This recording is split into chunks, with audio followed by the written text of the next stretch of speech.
amid concerns over energy and other supplies, Prime Minister addressed the Lok Sabha a while ago and expressed concern over rising tensions in the Strait of Hormuz, a critical global oil route. He emphasized that a significant portion of India's crude oil and gas imports pass through this route, making the situation strategically important. The government is actively working to protect Indian-bound ships and has already brought back some vessels from the region as a precaution. India's energy security remains a top priority, especially amid global uncertainties. The Prime Minister also highlighted that India has diversified its energy procurement, reducing dependence on any single region. Currently, India is importing energy from 41 countries, strengthening supply resilience. There has been a push toward increased domestic production of LPG, reducing reliance on imports. India maintains around 53 lakh metric tons of strategic petroleum reserves to handle emergencies. He reiterated that energy is the backbone of the economy and ensuring stable supply is crucial for growth. Bharat ने बीते 11 वर्षों में अपनी energy import का diversification किया है। पहले crude oil, LNG, LPG ऐसी एनर्जी जरूरतों के लिए 27 देशों से इंपोर्ट किया जाता था।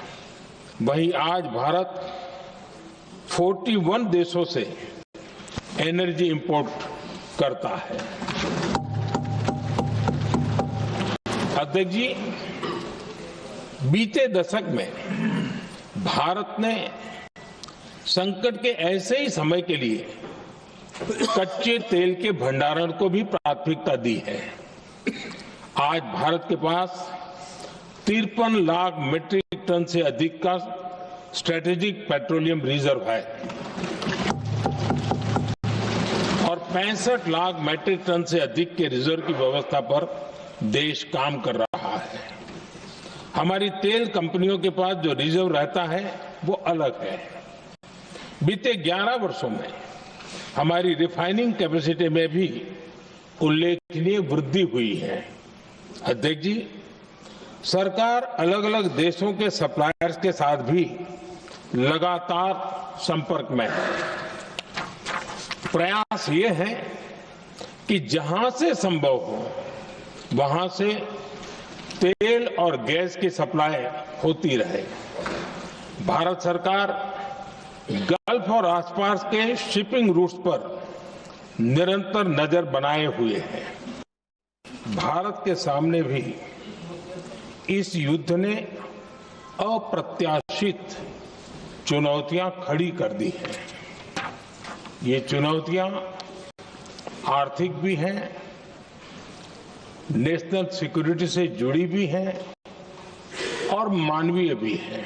भारत में बड़ी मात्रा में कच्चा तेल, गैस और फर्टिलाइजर जैसी अनेक जरूरी चीजें हॉर्मुज स्ट्रेट के रास्ते से आती हैं। युद्ध के बाद से ही हॉर्मुज स्ट्रेट में जहाजों का आना जाना बहुत चुनौतीपूर्ण हो गया है।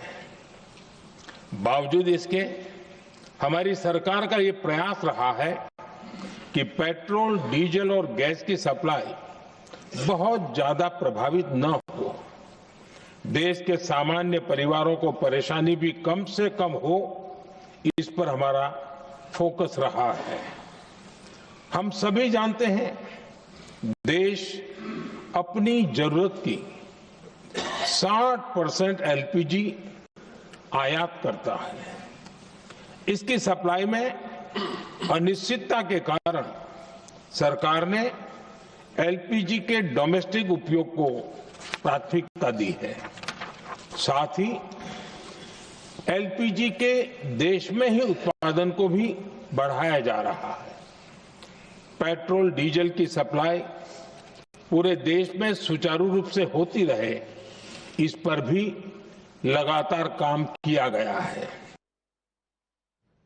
All right, we have Mr. Imran Masood joining us on the broadcast along with IP Singh. Let me first go across to Imran Masood. Imran Masood, आपकी पहली प्रतिक्रिया, प्रधानमंत्री ने ऑपोजिशन जो कि डिमांड कर रहा था एक स्टेटमेंट संसद में देना चाहिए, प्रधानमंत्री ने बताया हमारी प्राथमिकताएं क्या हैं, कैसे कुछ जहाज हम वापस लेकर आए और अश्योरेंस दिया है कि पैनिक करने की जरूरत नहीं है, हालांकि कुछ लोग झूठ फैलाएंगे।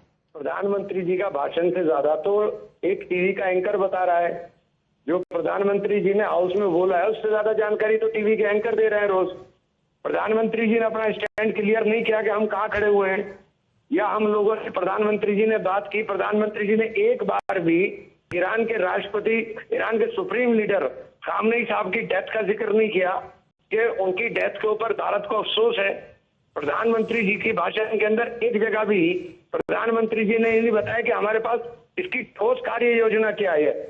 कोई प्रधानमंत्री जी से जो जानकारी प्रधानमंत्री जी ने हाउस को दी है उससे ज्यादा तो न्यूज चैनल से मिल रही है जनता को। तो फिर क्यों ऑपोजिशन प्रधानमंत्री से स्टेटमेंट मांग रहा था कि प्रधानमंत्री को संसद में बोलना चाहिए? यही आप लोग जानना चाहते थे ना, on record what the government is trying to do in terms of short term measures and long term measures. नहीं, हम लोग उम्मीद करते हैं कि भारत कोई स्टैंड लेगा। हमारा कोई स्टैंड ही नहीं है, हम कहाँ हैं? कोई तो स्टैंड होगा हमारा। अच्छा, कोई प्रधानमंत्री जी का कोई स्टैंड दिखाई दिया? पूरे भाषण के अंदर वो केवल जानकारियां दे रहे। ये तो जानकारी सबको पता है कि ये जो कुछ हो रहा है, ये तो टीवी एंकर से मिल जाती है सब जानकारी। तो फिर जानकारी आपके पास ये भी होगी इमरान मसूद जी कि कांग्रेस के जो दो कद्दावर नेता हैं, मैं उनको कद्दावर कह रही हूं, आप चाहें तो कुछ और कह सकते हैं, शशि थरूर और मनीष तिवारी, जिन्होंने कहा कि ये जो साइलेंस को सरेंडर कहा जा रहा है ये तो स्टेट्स क्राफ्ट है, रिस्पॉन्सिबल स्टेट्स क्राफ्ट। और मनीष तिवारी कहते हैं कि ये स्ट्रेटेजिक ऑटोनॉमी है, जो हम कर रहे हैं वो बिल्कुल सही कर रहे हैं।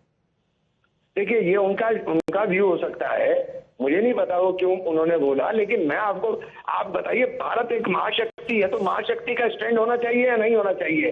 महाशक्ति का तो स्टैंड होना चाहिए ना कि हमारा ये स्टैंड है। हमें बिल्कुल क्लियर हमारा स्टैंड, हमारा कोई स्टैंड ही है। एक बार भी आपने नहीं बताया कि आप इस युद्ध को रुकवाने के लिए क्या प्रयास करेंगे। आपने एक बार भी ईरान से, दोनों पक्षों से बात करेंगे ना। युद्ध अगर रुकेगा तो दोनों पक्षों से बात करनी होगी। आप एक पक्ष की बात कर रहे हैं, तो हम सभी पक्षों से बात करते हैं। यही वजह है कि फिनलैंड के राष्ट्रपति कह रहे हैं कि भारत कोई भूमिका निभा सकता है। जो रशिया के फॉरेन मिनिस्ट्री के स्पोक्स पर्सन है वो कह रहे हैं कि India can play a big role because India at the moment speaks to all three. हम यूएस से भी बात करते हैं, इसराइल से भी करते हैं और ईरान से भी बात करते हैं। क्यों नहीं रहे हैं? हम भूमिका निभा क्यों नहीं रहे हैं? हाँ। लड़ाई दो पक्षों के बीच में हो रही है, दूसरे पक्ष के साथ क्या हमने बात की है? हम अपनी तरफ से जो कह रहे हैं that diplomacy and dialogue is the only way for peace and resolution, उससे ज्यादा क्या करना चाहिए? भारत को भी युद्ध में उतर जाना चाहिए?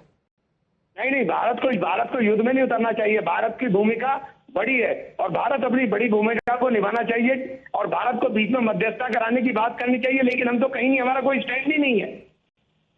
एक बात बताइए Imran Masood ji, at the moment when the entire opposition is talking about LPG crisis, हम अपनी तरफ से स्टेटमेंट्स तो इशू कर रहे हैं कि डिप्लोमेसी और डायलॉग ही एक तरीका है, लेकिन क्या सरकार की प्राथमिकता ये नहीं होनी चाहिए कि एलपीजी, जिसको लेकर के कई बार कहा गया कि it's a matter of grave concern, उसका सप्लाई नहीं रुकना चाहिए, डिले हो सकता है, टोटल डिसरप्शन नहीं होना चाहिए?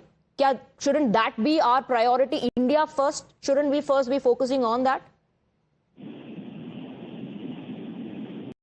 इमरान मसूद जी, क्या आप मुझे सुन पा रहे हैं?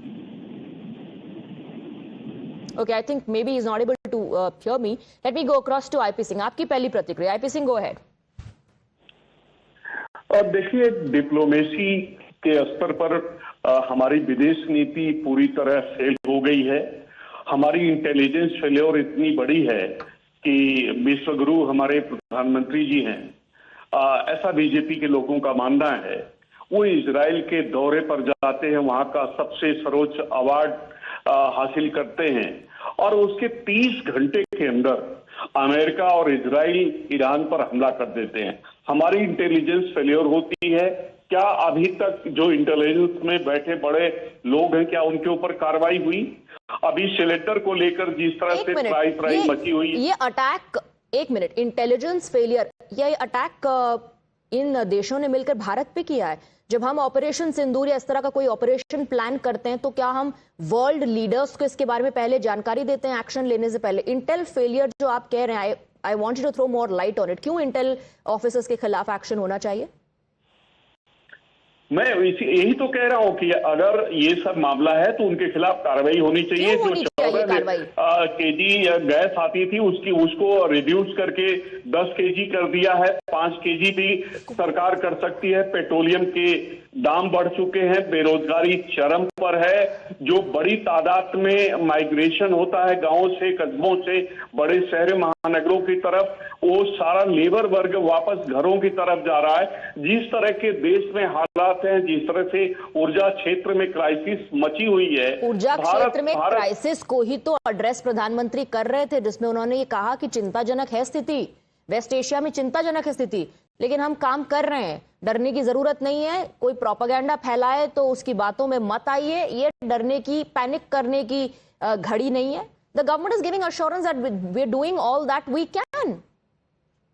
ठीक है, वो सरकार तो, मैं तो यही बात कह रहा हूं। प्रधानमंत्री ने कहा कि मुझे चौराहे पर लटका दीजिएगा अगर मैं 1 सप्ताह 10 दिन में इंतजाम नहीं करता। आखिर क्या हुआ नोटबंदी में? लोग लाइन में खड़े खड़े मर गए। आज गैस की सिलेंडर के लिए पंजाब में मौत हुई, उत्तर प्रदेश में, देश के तमाम कोनों में लाठी से बरस रही है, खाद को लेकर लाठियां बरस रही हैं। अभी पेट्रोल और डीजल की जो प्राइसेस, जो हालात है, वो आपने बढ़ाना शुरू कर दिया। आगे एलपीजी का अब आईपी सिंह जी, अब क्या, मैं ये नहीं समझ पा रही हूँ कि क्या आप जो प्रधानमंत्री कह रहे थे वो सुन रहे थे या नहीं? Because according to the prime minister we have increased our LPG domestic production. The Prime Minister spoke about the vessels that we have managed to get back safely from the Strait of Hormuz. क्या आपने इन बातों पर गौर नहीं किया? The measures that are being taken. भरोसा नहीं करता है, उनकी बातों का बार बार मखौल उड़ा है, उसके लिए खुद जिम्मेदार है। उन्होंने कहा था कि जिस देश का रुपया, अब IP Singh ji, please do stay on with us. Let me go across to Shashank Mani, BJP MP joining us on the broadcast. If you were able to hear IP Singh, Mr. Mani, please go ahead. नहीं, ये गलत है। मैं समझता हूं कि प्रधानमंत्री जी देश के ही नहीं, विश्व के सम्मानजनक एक ऐसे नेता हैं जिनकी बात सभी लोग गौर से सुनते हैं, और आज हम सबने सुनी और सदन में बहुत जिम्मेदारी से उन्होंने अपनी बात रखी। उन्होंने 2-3 बात रखी। एक तो मानवीय बात रखी कि कैसे जो लगभग 1 करोड़ लोग हैं गल्फ में हमारे, उनको कैसे बचाया जाए, उसके लिए कितने लोग वापस आए हैं, उसका उल्लेख किया। दूसरा, उन्होंने आर्थिक व्यवस्था पे बात रखी कि कैसे हम लोग अपने जो ईंधन की किल्लत है पूरे विश्व भर में है, भारत में भी है, उसके बावजूद हम लोगों ने अपने दाम नहीं बढ़ाए हैं और लोगों तक राहत पहुंचाने की हर प्रयास हो रहा है। और कल उन्होंने रविवार को एक बहुत बड़ी कैबिनेट की मीटिंग भी रखी थी, उसका उन्होंने उल्लेख तो नहीं किया, लेकिन उसके संज्ञान देते हुए बताया कि सभी कार्यदायी संस्थाओं को निर्देशित किया काम करने के लिए। और उसी के साथ साथ उन्होंने ये भी कहा कि पीस के लिए भी भारत प्रतिबद्ध है और हर जगह वो चाह रहा है कि दोनों तरफ से, तीनों तरफ से बात किया जाए, ईरान से बात किया जाए, अन्य देशों से बात किया जाए। और व्यक्तिगत रूप से उन्होंने 2-2 बार सभी जो गल्फ देश के जो प्रमुख लोग हैं उनसे बात करी है। तो मैं समझता हूँ पूरा देश इससे संतुष्ट है। ये बात सही है कि अंत में उन्होंने ये भी कहा कि एकजुट होकर हम लोग को कार्य करने की आवश्यकता है, जैसे कोरोना वायरस में हुआ था, उसी प्रकार से एकजुट होकर आना चाहिए। इसमें हम लोग कोई राजनीति न करें, ये देश की समस्या है, विश्व की समस्या है। All right. IP Singh and Mr. Mani, thank you very much for speaking with us. So the Prime Minister has reassured the entire nation amid war, but opposition continues to politicize. We have some breaking inputs coming in. Prime Minister's Lok Sabha address is being politicized. Priyanka Gandhi